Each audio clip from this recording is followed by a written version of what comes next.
For just a few minutes, I would like to talk about embryological development of the human brain.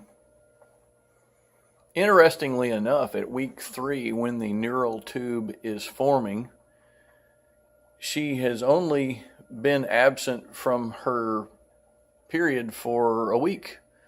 So this happens rather quickly. The neural tube has an anterior or rostral end and a posterior or caudal end, apparently about week 3.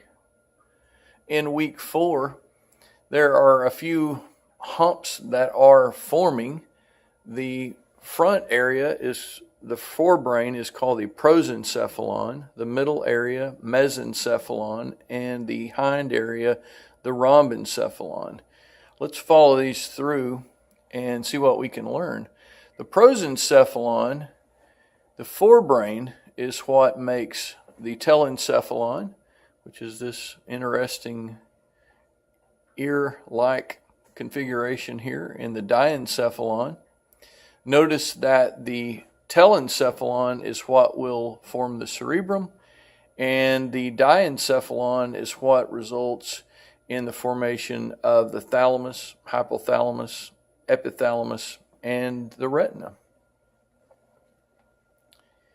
The mesencephalon, or midbrain, in week 5 forms the mesencephalon, which then in the adult gives rise to the midbrain, superior and inferior colliculi, cerebral aqueduct.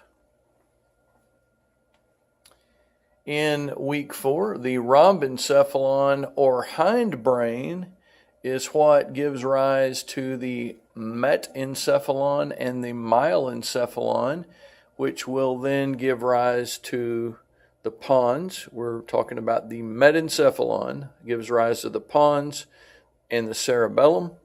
The myelencephalon is what gives rise to the medulla oblongata. And then lastly, leading from the brainstem is the spinal cord. So that is a brief breakdown of the embryological development of the brain, beginning in week 3, week 4, continuing to week 5, and then the persisting features in the adult. Marvelous.